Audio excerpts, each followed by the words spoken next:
The wind that evening was sharp as a knife. It came down from the mesas carrying the smell of sage and gun oil, cutting through the small town of Red Hollow like judgment itself. Dust rolled down Main Street in slow curls, wrapping around the gallows that stood in the square, 3 crooked beams of sun-bleached pine, and a single length of coarse hemp swaying gently in the wind. She stood beneath it, barefoot, hands bound.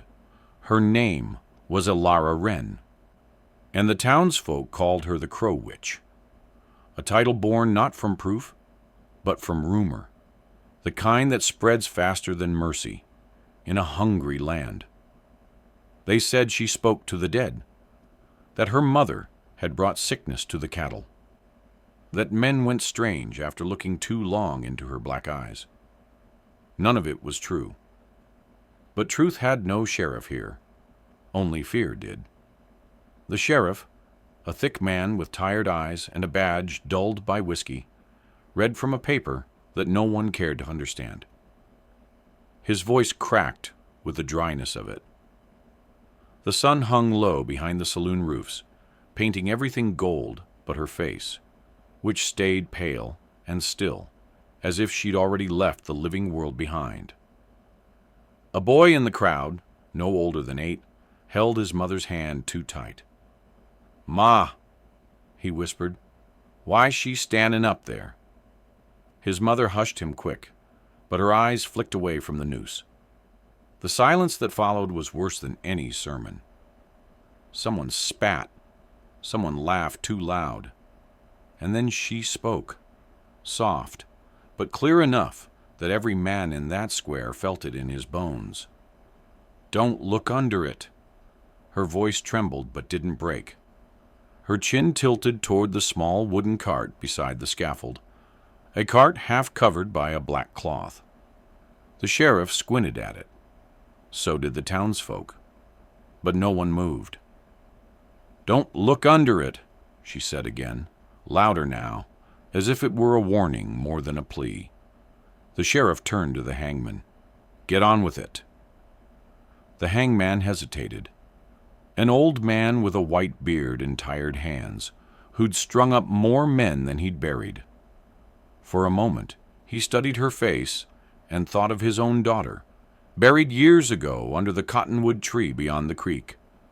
He swallowed hard and stepped back. But the sheriff grabbed the cloth and ripped it aside. What lay beneath stopped his breath cold. It was a pile of bones. Not animal, not old, small, too small, the kind that once belonged to a child. Gasps rose like a storm. The sheriff stumbled back, his hand going to his revolver, though there was no one left to shoot. The hangman crossed himself, and Elara Wren, bound and trembling, fell to her knees, a sound caught between a sob and a curse escaping her lips. "You shouldn't have looked." For a long, dry moment, the town stood still. Then the church bell rang, slow, uncertain, as if the heavens themselves weren't sure who was guilty anymore. The gallows stood empty the next morning. The sheriff claimed she'd been taken by the marshal before dawn. Official business, he said, but everyone knew that wasn't true. The marshal hadn't been through Red Hollow in 3 years, and the tracks in the dirt told a different story. One set of boots, one set of bare feet, leading west toward the barren hills. That trail belonged to Jonas Reed, a rancher who'd lost his wife to fever and his son to the war. He didn't talk much anymore, and when he did, it was to his horses or the silence. His ranch sat 2 ridges past the river, fenced with rusted wire and grief. When he'd seen her there on the gallows, he hadn't planned to intervene. Hell, he'd told himself the town could hang 100 ghosts, and it wouldn't change a thing. But when the sheriff tore off that cloth, and the bones came into the light, so small, so clean, something inside him cracked. It wasn't pity, it was memory. He remembered his boy's boots by the door, small and scuffed. The sound of him coughing through the winter of '69. The empty crib his wife refused to dismantle, even after the fever took them both. So when night fell and the square emptied, Jonas rode in quiet, cut the rope, carried her away like a sack of sins. Now, in the pale morning light, she lay in the back of his wagon, half conscious, wrists bruised, lips cracked from thirst.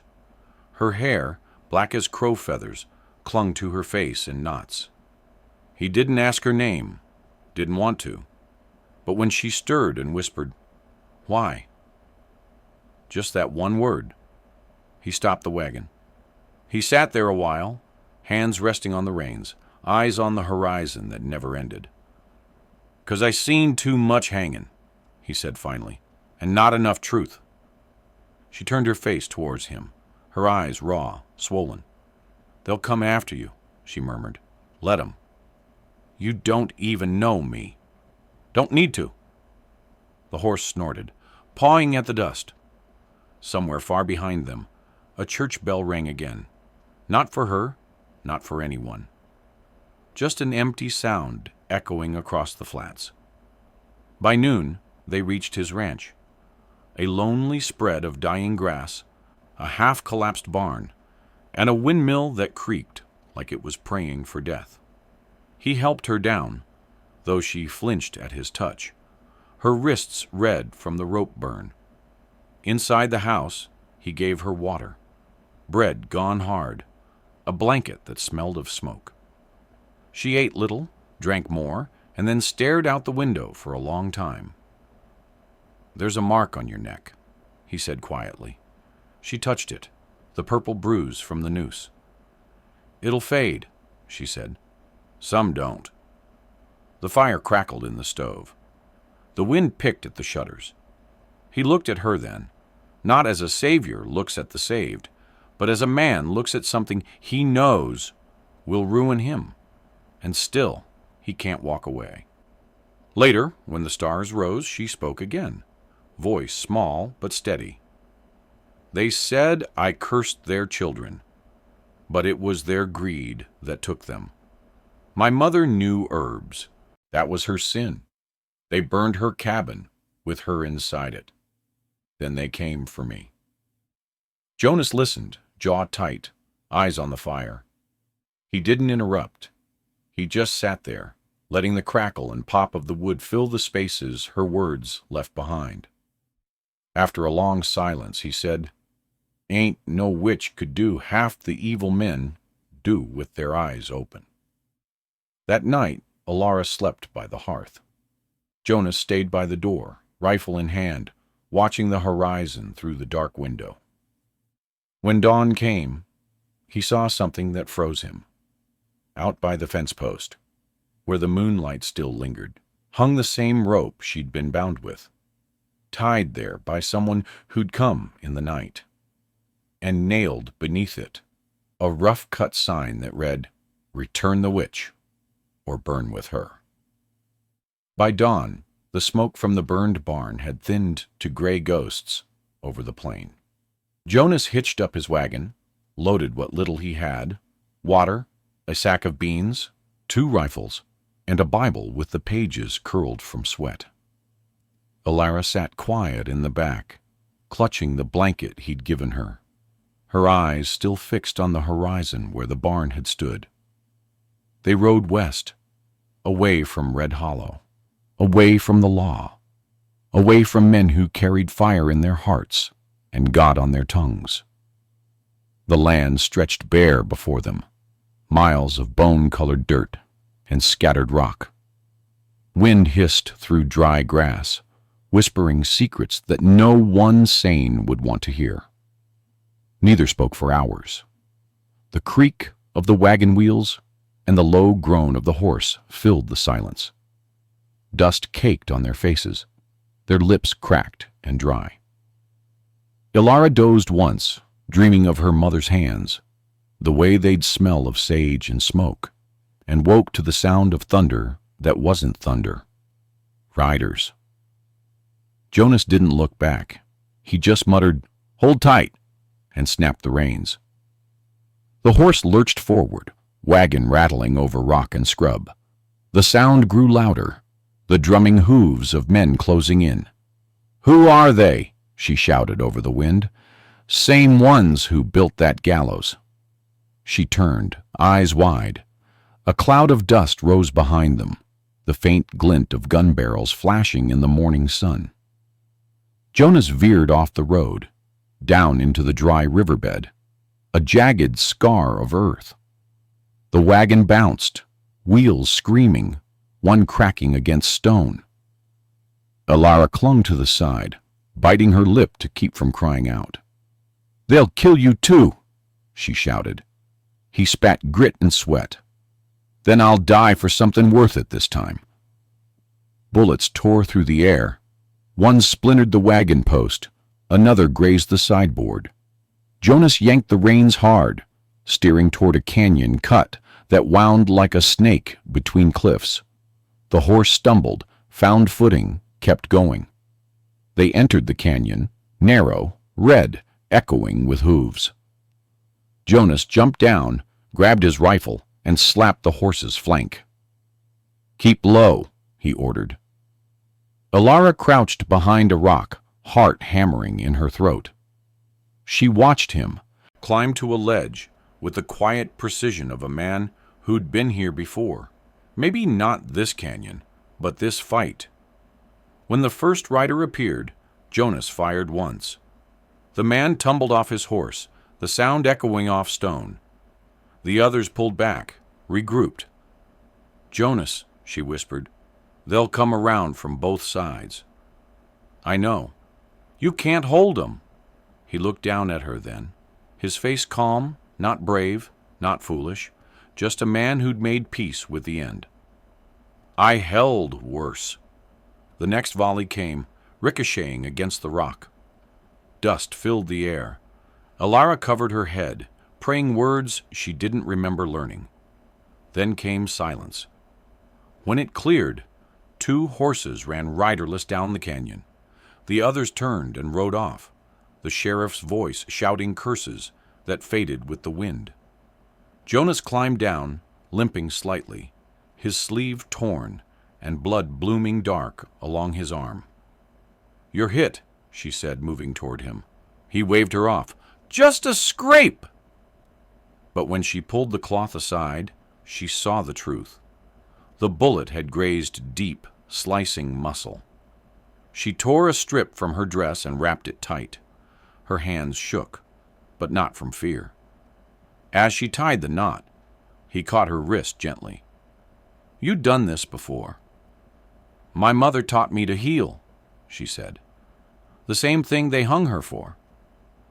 He looked at her, really looked, the lines of her face, the quiet strength in it. "Reckon that's reason enough to fight." They made camp that night beneath the canyon's lip. A small fire flickered between them, the smell of gunpowder still clinging to the air. Jonas leaned back against the rock, face pale, sweating through the pain. Alara crushed sage and pressed it to his wound, humming low, the tune of an old prayer, half spoken, half remembered. The air filled with its sharp scent. He watched her in silence, then said, "You ain't cursed." She didn't answer. Outside, the night wind rose, whispering through the cliffs like the voices of the dead. Somewhere far off, a coyote cried. Alara looked up at the stars, their cold, steady light reflecting in her eyes. "When this ends," she murmured, "I'll go north, find the river, start over." He smiled faintly. "You really think folks forget?" "No," she said, tightening the bandage, "but I might." They sat in silence until the fire burned low. When sleep came, it was fitful, shadows shifting against the rock, the sound of boots in memory. And just before dawn, Alara woke to find Jonas still awake, rifle across his knees, staring at the horizon like a man waiting for something he knows won't come. She whispered, "What are you thinking?" He didn't turn. That some of us get saved by the same hands that damned us. By the third morning, the canyon narrowed to a dry throat of red stone and silence. They'd eaten the last of the beans, drunk the last mouthful of water. The wind had a bite to it now. Not cold, but old. Like it carried the voices of all who'd come here running from something they couldn't outrun. Jonas's wound had turned the color of rust. Each movement tugged at the bandage. Each breath came slower. Still, he walked beside the wagon instead of riding in it. Alara tried to argue once. He only gave her that quiet look, the kind that ends a conversation before it starts. They stopped by a patch of brittle mesquite where the land widened. A half-buried post stood there, carved with initials too worn to read. Jonas leaned against it, eyes half closed. "You rest," she said, kneeling beside him. "I rest. I die," he murmured. "We keep moving." She touched his arm. "You've done enough." He looked at her then, the faintest curve of a smile beneath the dust and beard. "Never thought I'd hear that from a witch." "I ain't," she said softly. "I know." She helped him sit, poured the last drop of water over a rag, and wiped his forehead. The gesture was small, careful, more mercy than touch. That's when she saw it. The scar on his shoulder, faded, puckered, the shape of an old brand. She froze. "They marked you." He glanced down. "Ward did. So did men who called themselves righteous." "What for?" "For walking away." "From what?" "From killing more than I already had." He said it without bitterness, without pride, just a fact carved deep into his voice. The wind carried the words away, but the weight of them stayed. Alara looked at her own wrists, still ringed with the bruised memory of rope. The skin was raw, scabbed over. She rubbed it absently. "They gave me one too," she whispered. "Not with iron, with fear. They said it'd never fade." Jonas nodded. "Marks fade? Shame don't, unless you make it." She looked at him, unsure what he meant, until he took the knife from his belt and handed it to her. "Cut it loose," he said. "I don't—" "Whatever they left on you, burn it, bury it, don't let it own you." For a long time she didn't move. The wind stirred the dust around her feet. Then, slow as prayer, she took the blade, heated it in the fire until it glowed dull red, and pressed it gently to the dark bruise on her neck, the rope's ghost. The hiss was soft, the smell sharp. She didn't cry out. When it was done, she dropped the knife and sat back, shaking, breath shallow. The mark was gone, replaced by a small, clean burn that would heal into something new. Jonas watched her with quiet awe. "That's courage," he said. She shook her head. "That's what's left when you've lost everything else." They buried the blade beneath the post. No words, just a shared silence, a strange kind of ceremony between the condemned. As the sun sank, they saw a dust cloud on the far ridge, faint but steady. Riders again. Jonas swore under his breath. "They're tracking the wagon." "Then we leave it," she said. He frowned.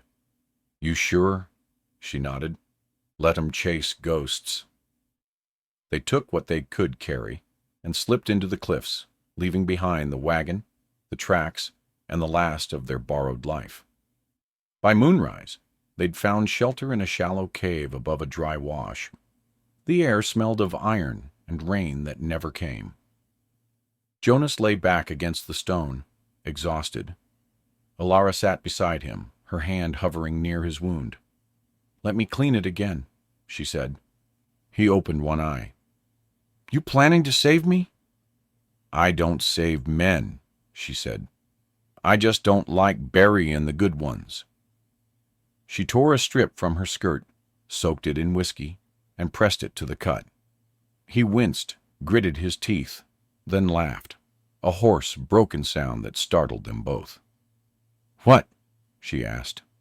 Forgot what it felt like. "Someone caring if I lived." She smiled, tired and sad. "Don't get used to it." They sat that way until the stars thickened. The fire burned low, painting the cave walls gold. Outside, coyotes howled again, and one by one, the sounds of the chase faded into the distance. For a while, it felt like maybe the world had forgotten them. Maybe that was enough. But when dawn came, Alara stepped outside and found something waiting in the sand below. A wooden cross, carved crude and left upright. No name, no words, just a symbol. Jonas joined her, eyes narrowing. "They're playing games now." She stared at the cross for a long time, her burned mark still fresh on her neck. "Then so are we," she said. She bent, snapped the cross in two, and tossed it into the fire. For the first time since Red Hollow, she didn't look afraid. 3 days later, the desert began to soften. The cliffs fell away to a stretch of scrub and low pines, and beyond that, faint through the dust, they saw smoke. Not the black, rising kind that meant fire or war, the thin gray kind that meant a town. Alara shaded her eyes. "You know this place?" Jonas nodded slow. "I passed through once.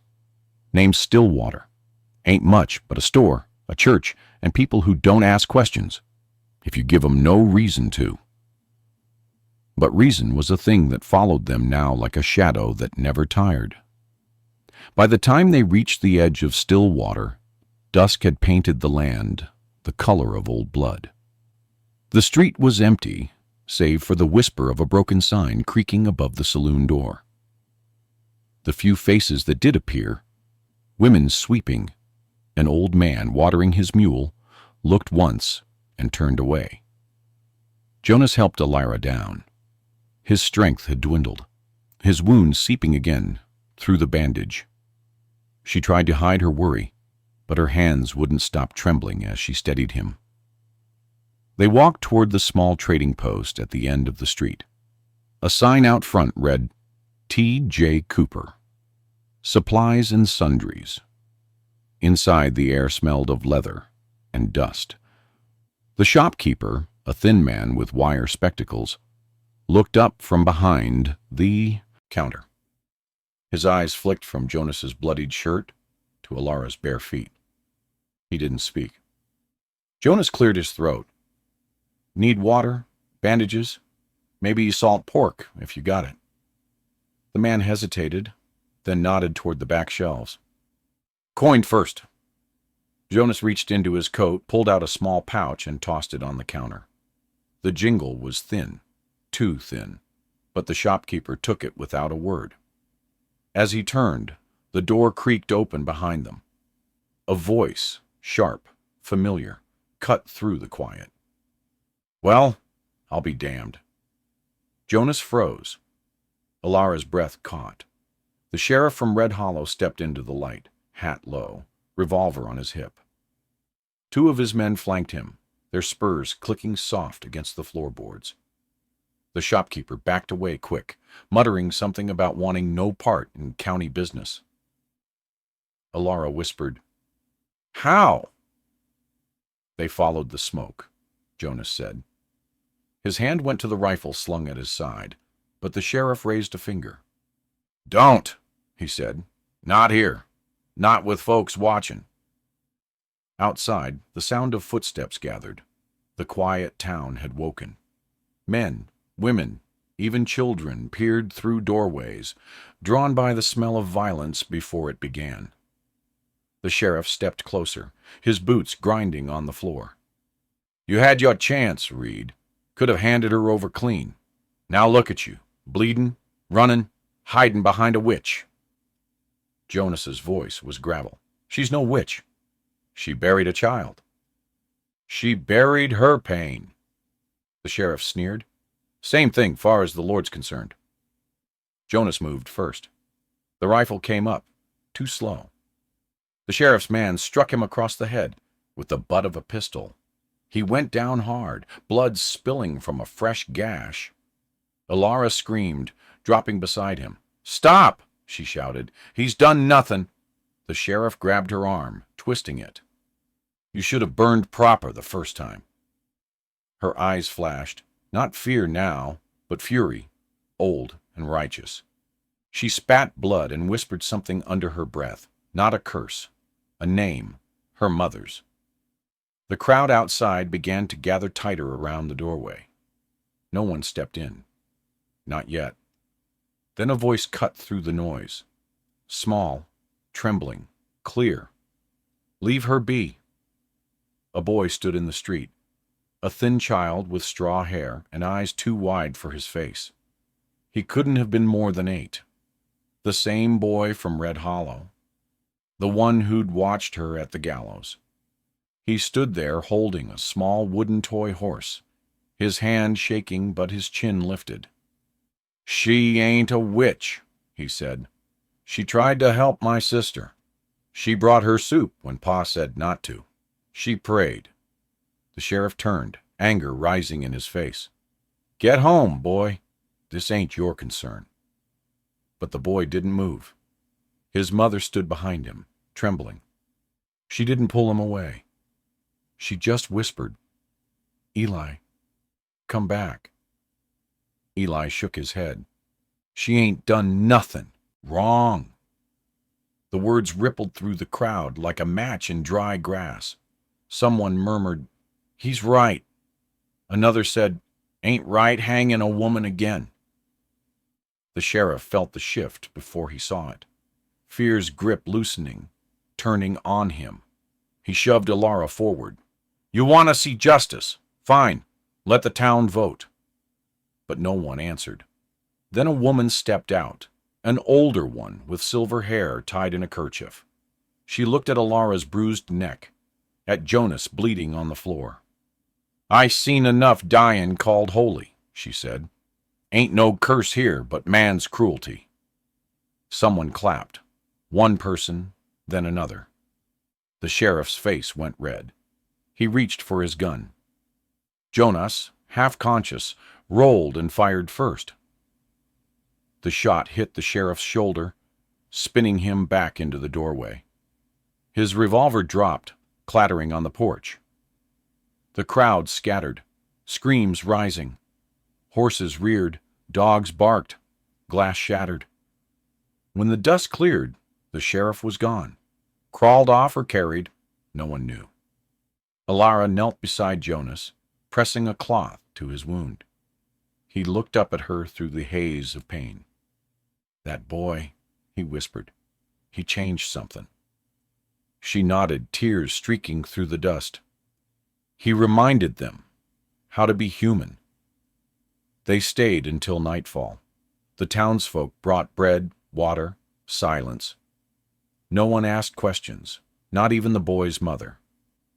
When the stars rose over Stillwater, the crowd was gone. Only the boy remained, standing near the porch, his toy horse tucked under one arm. He said, "Miss, will they come back?" Alara smiled faintly. "Not tonight." He looked down at the dirt. "You going far?" "Far enough." He nodded. "Then take this, for luck." He handed her the small wooden horse, rough, hand-carved, missing one leg. She took it gently, her throat tight. "Thank you, Eli." As she turned to leave, the boy said, "I'll tell folks you was kind." She stopped. "No," she said softly. "Tell 'em I lived." They left Stillwater before dawn, when the air still smelled of dust and forgiveness. The horse they'd borrowed from the stable moved slow but steady, hooves thudding soft against the hard earth. Jonas sat slumped in the saddle, pale beneath the bruised sky, his breath shallow. Alara walked beside him, the small wooden horse clutched in her hand. They followed the river that wasn't a river anymore, just a long, dry scar winding through the valley. Now and then the sun flashed against bits of bone, the ghosts of cattle that had come seeking water long ago. By mid-morning, Jonas began to fade. His words came slow, heavy, like stones sliding down a hill. "You ought to keep east," he said. "There's a trading post near the ridge. Folks there don't care who you've been, only what you can carry." "You'll come with me," she said, though her voice wavered. He smiled barely. "Don't think I got that far left in me." She stopped walking, grabbing the reins. "You will. You got to. Why? Because you're all that's left that ain't tried to kill me." He chuckled, a dry rasping sound that turned into a cough. "Ain't that something?" They reached a cluster of cottonwoods by the water's ghost, the only shade for miles. She helped him down, his boots sinking into the silt. When he fell, she caught him, lowering him to the ground, as if laying down something sacred. He looked up at the sky, endless, bright, cruelly blue. "You ever notice," he said, "how the world looks so alive right when you're leaving it?" "Don't talk like that," she whispered. He smiled faintly. "You always give orders to dying men? Only the ones worth saving." She pressed her hands to his wound, but the blood had gone dark, thick. His pulse fluttered weak under her palm. She reached for the bandage, desperate. He caught her wrist, his touch surprisingly gentle. "Don't," he said. "You done enough." Tears burned her eyes. "You don't get to quit now." He looked at her with that same quiet steadiness that had carried them this far. "You burned the mark, didn't you?" "Yes." "Then you're free. That's all I wanted to see." For a long moment, neither spoke. The wind whispered through the cottonwoods, carrying the scent of dust and riverbed clay. When he spoke again, his voice was barely a breath. "Promise me you'll plant something here, something that grows." She nodded through her tears. "I will." His hand fell away from hers. His eyes stayed open, fixed on the sky. But the light behind them faded, slow and quiet, like a lamp burning out in an empty room. Alara stayed there until the sun dipped low, her fingers tangled in the dirt beside him. Then, with the same resolve that had carried her through fire and rope, she began to dig. The ground was hard. She used her hands, a stick, a stone, anything. By moonrise, she'd made a shallow grave beneath the biggest cottonwood, where the roots reached down like fingers to cradle him. She laid him there, with his hat over his chest, his rifle beside him, and the small wooden horse tucked against his hand. When it was done, she sat back, dirt under her nails, blood on her palms, and whispered, "Rest easy, Jonas Reed. The witch lived." She didn't cry. There were no tears left, just a strange calm.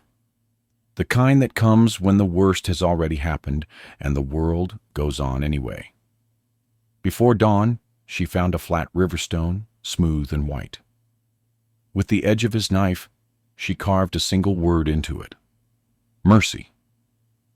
She set it at the head of the grave, pressed her palm against it, and felt the coldness of it sink into her skin.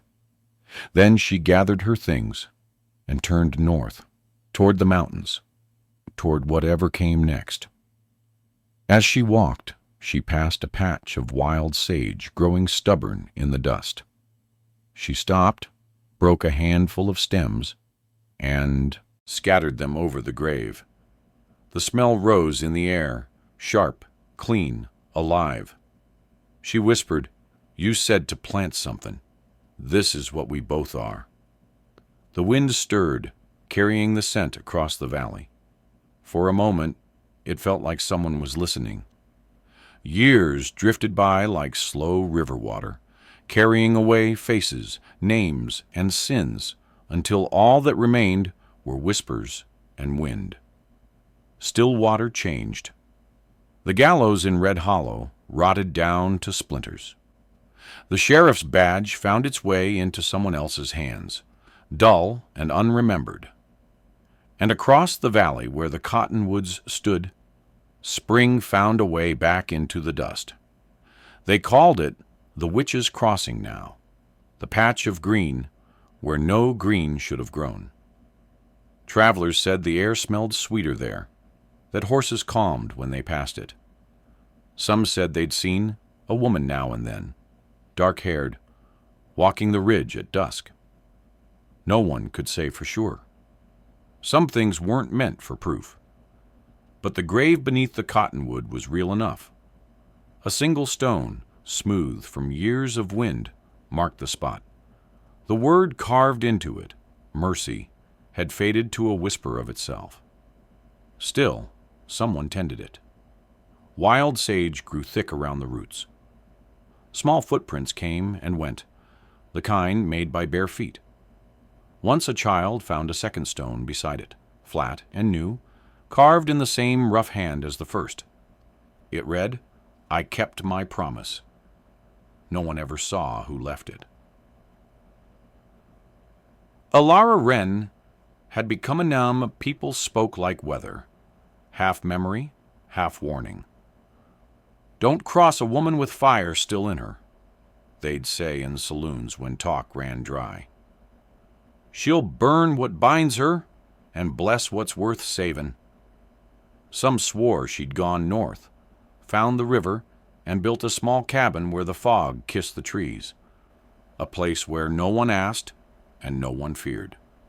Others claimed she moved with the seasons, helping the sick, blessing the land with hands that once were called cursed. Truth doesn't live long in the West, only stories do. But one thing endured. Every spring, when the first rains came, the patch around Jonas Reed's grave bloomed before all the rest. Small white flowers rising from the dust, tough and quiet. Folks called them Witch's Mercy. One late evening, long after most had forgotten her name, a rider passed through that valley. A weathered woman, wrapped in a faded shawl, her hair streaked with gray, her face carved by sun and memory. She rode no faster than the wind, but the horse beneath her knew the path. When she reached the cottonwoods, she dismounted. Her boots sank in the soft earth where the sage grew. The grave was still there, though the world around it had changed. She knelt, brushing dust from the stone, tracing the faint letters with her thumb. "Still here," she whispered. "You'd like that." From her satchel, she took a small pouch, worn leather, tied with a strip of red cloth. Inside was a bit of river clay, a sprig of sage, and a small wooden horse, mended now with a whittled leg of oak. She placed it at the base of the stone. "For luck," she said, smiling faintly. The wind stirred through the trees, the sound like a sigh, or maybe a thank you. She sat there a long while, watching the sun dip behind the ridge, its light washing everything in gold. For the first time in years, she didn't feel hunted.